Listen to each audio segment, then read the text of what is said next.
Magandang buhay ulit mga best friend. Ito, part 2 po tayo ng ating project. Kung matatandaan nyo yung part 1, in-install natin dito yung laminated hanging cabinet dito sa bayan ng Santa Cruz, sa Barangay Alobo. This time po, in-install naman natin yung ating undersink laminated cabinet. Fully laminated po ang ating ginagawa. So, syempre kung fully laminated, wala pong pintura. Ayan.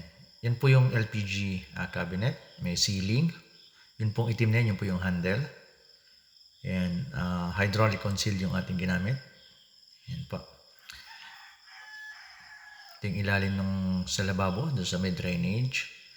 Naglagay naman tayo ng 3 drawer para po sa utensils. Ayan po. Ayan, fully laminated din po yan.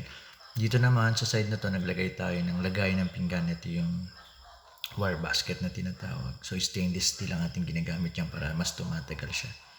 Yung pong black na yun po yung tinatawag natin na continuous handle. Ito po yung kabuuan ng hanging cabinet at under sink cabinet. Ayan, naabutan lang tayo ng blackout dito kaya medyo yung ilaw natin hindi maganda.